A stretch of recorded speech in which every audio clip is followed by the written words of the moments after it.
This Jocks 94.5 podcast is brought to you by Millennium Satellite and Video. Log on to msbnow.com. TV excellence everywhere. That's Millennium. McElroy and Cubelic in the morning starts now. Welcome back in. McElroy and Cubelic in the morning. We're going to talk some Baylor football. Auburn's opener in Waco. Some injury news that Parker Rehm's going to give us here in just a moment. You're going to have to wait for that. But one thing you never have to wait for, GMAC, is your dental care. That's because Family Care Dental has you taken care of. They're the urgent care office where you can be seen the same day in several locations to make it easy on you. Hoover, Fultondale, Homewood, Alabaster, and Trustful. They can get you in the same day. Look, we know for a lot of folks, school has started, but for school is starting for us tomorrow. So those of you that are maybe in need of a dental cleaning before school starts, ate nothing but candy all off season. I can understand that. It's about what we did. So if you need to get in, get your things taken care of before the school year gets underway, Family Care Dental can do it for you. They can probably get you in today. They can see you on Fridays and Saturdays, especially as the schedule gets a little bit more challenging. So go and see them and call them today at 874-9605. That's Family Care Dental, 874-9605. All right, so we'll talk about Auburn's opener. Of course, Baylor going to be that team, and some injury news coming out of Baylor from over the weekend. Parker Rehm going to join us now, sports director at KWKT, Fox 44 there in Waco. Running back depth might now be an issue for Dave Aranda's squad. Parker, can you give us an update from over the weekend of how this will affect the Bears? Yeah, guys, pleasure to be joining you guys this morning. You know, we heard it from Dave Aranda. We actually saw Dawson Pendergrass, who's basically the second running back on the depth chart, but almost a 1A, 1B kind of situation for Baylor. Dave Aranda's offenses are known for having two running backs that kind of shoulder the load and then, you know, depth past that point. But we learned on Saturday, Dave told us that Dawson is out for the season with a foot injury that requires surgery. That's about as much detail as he went into it. So big blow for the offense. I think it's not end of the world like some fans have been saying, but I think it's a major loss this early in the season for the Bears. Really disappointing. Obviously, Washington's still going to be great as their number one back, but what does the depth look like beyond him? Well, you got a couple freshmen in the mix. I think somebody that is super exciting for Baylor fans and somebody that you expected to see a little bit mixed in there, but maybe not the role that he's now going to take on is Caden Knighton, a freshman, four-star freshman that some Baylor Bears on the team are calling him Little Scattaboo, so baby Scattaboo. So, you know, you get a sense there's a combination of speed, quickness, but also the ability to drive through contact. And that's something that made Dawson Pendergrass so good is yards after contact. I think Bryson Washington does a lot of that, but, you know, the more carries you get, the more wear and tear that takes on your body. So it'll be interesting to see kind of how he divvies up the workload and the timeshare in that backfield. Parker Rehm joining us on the Higginbotham Hotline, covers the Baylor Bears for Fox 44 there in Waco.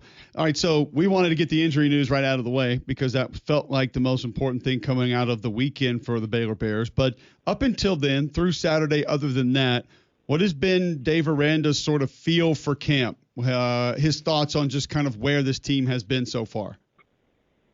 I think it's kind of a different mindset as opposed to recent years. Obviously, a couple down years for Dave Aranda. He was on that hot seat.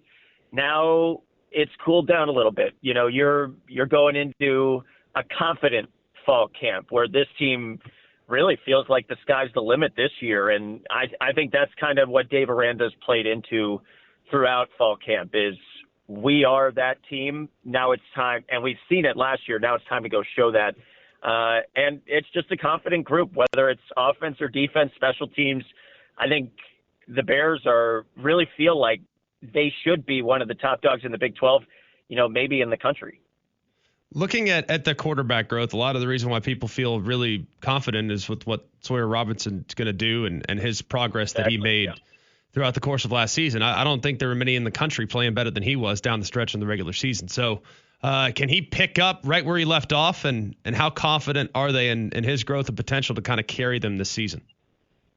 Well, I think that confidence, you know, you say that he got confident towards the end of the season, and that hot stretch that Baylor went on was primarily him. You know, he's been through so many quarterback battles throughout his time at Baylor. It seems like every single year he's having to fight with somebody for that starting spot. And he lost the first two battles, whether it was Blake Shapen, who now's in Mississippi State, or DeQuan Finn, who was brought in for $1 million to be the starting quarterback. And then both of them get injured and Sawyer Robertson gets his time in the spotlight. But this time he really solidified it last year. That was week 3 against Air Force.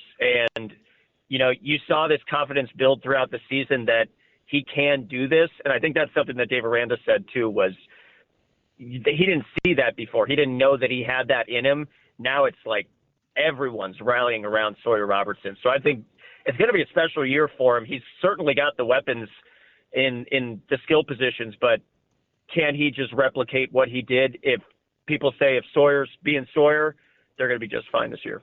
What about the offensive scheme and any differences that may be there? Any, I guess, confusion, anything that will be taking a little while to catch up, because it's obviously going to be, there's some different principles that are going to be a part of what they're running this year as opposed to last year.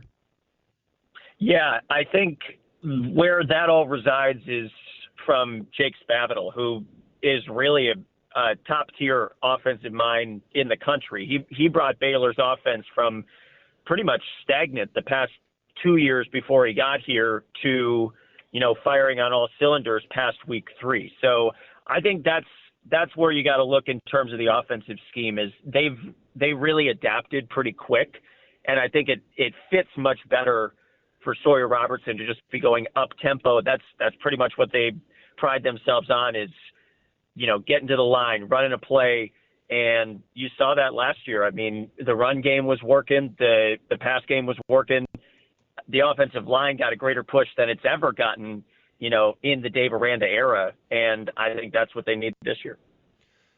Finally, defensively, as they get ready to go up against this Auburn Tiger RPO type of team, and, you know, as I believe Cole likes to call him, Dave Aranda being kind of that assassin's mentality, the quiet assassin.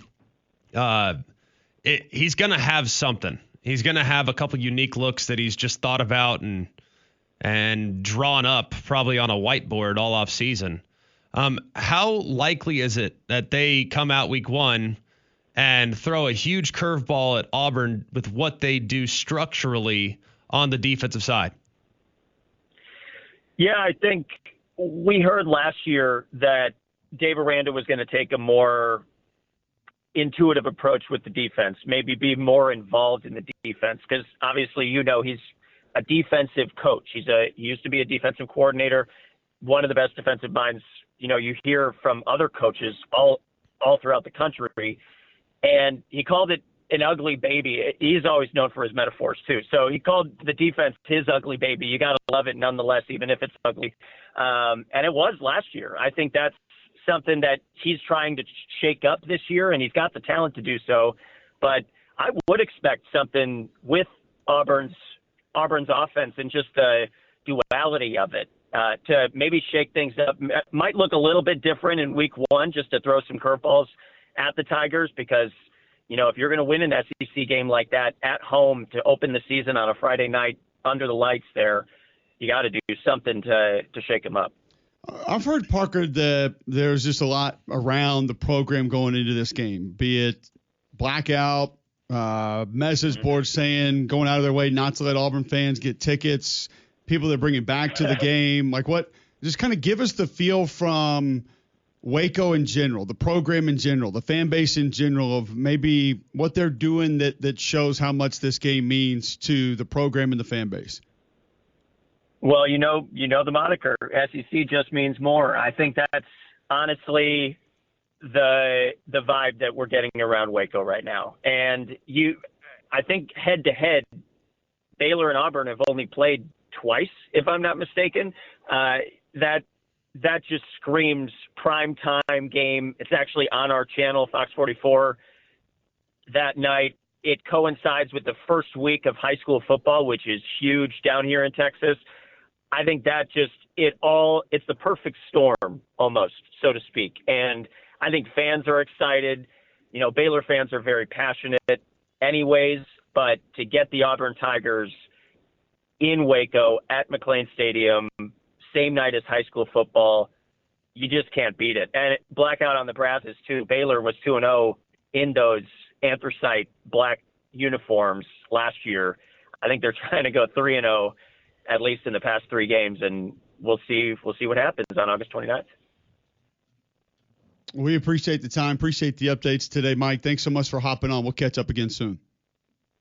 Sounds good. Thank you so much.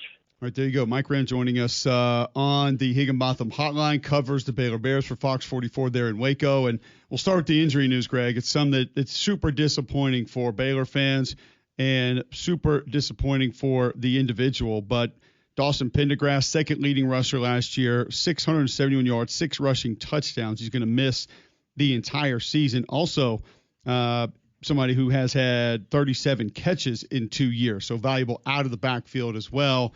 Not the leading rusher, not the number one guy, but just you don't want to have to start playing with your depth right in the middle of camp, specifically with somebody that you were going to be relying upon. Yeah, it's a bummer. And Pendergrass really complimented Bryce Washington well last year. I mean, he can do some things out of the backfield. He has some versatility. It allowed them to play both those guys on the field at the same time if they wanted to. So losing him is a bit of an issue. Now, it's running back, and they have 3 more guys, and it sounds like they're high on the freshman. And that is a position where, as a freshman, you can get on the field, but you lose a little bit most of the time in protection. That's, I think, the big key. And Bryson Washington is fine as a blocker, but it's not really his specialty by any stretch. So to lose a guy that was 240 pounds, that was real reliable in that area is a problem. So that's probably the biggest takeaway for me is how now will they evolve to the point where they can really protect the quarterback? Because Sawyer Robertson, while mobile, I think it's going to be important for them to make sure that he is as safe as can be there in the backfield. Yeah, and it's you mentioned protection. I would say almost protection and security. It just a lot of times doesn't feel like freshmen have the understanding of ball security like they need to. Just it hasn't probably had to be something. They've never been hit like they're going to get hit. Yeah, it's just you haven't had guys with the emphasis of taking the football away that are as big and strong as they're going to have in college football. So there are complications that come with it, but obviously if you were going to offset it, running back would probably be one of the few positions that you'd feel best about it if you were going to have to do it.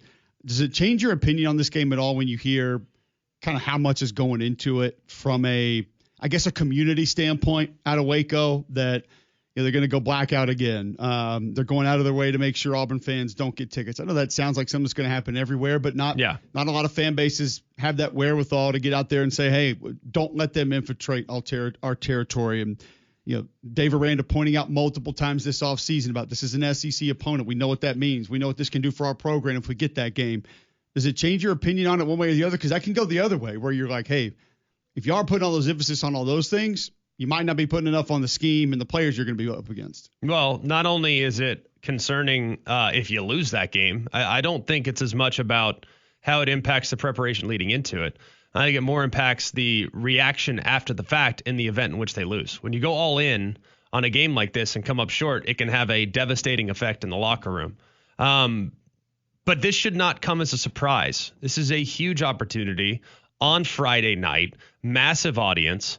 There is another game up against it, Colorado, Georgia Tech, but I would say both games are going to be watched and consumed by a lot of people there on Friday night. There are some other games too, but it's a big one.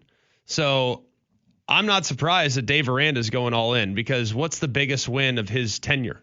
The Sugar Bowl win over Ole Miss. Like, he knows the importance of welcoming an SEC team in, how much it helps in recruiting, how much it helps in just kind of setting the narrative straight for them if they win this game. So, yeah, it's a massive one, and one that I don't think is going to be taken lightly at all by the Baylor Bears. Yeah, I would be there with you. And you don't like to hear this injury news this point in time in camp with somebody you were going to lean on, but Auburn obviously has their news coming out of camp. We're going to get to some of that on the other side. Also, you hear more from Kalen DeBoer.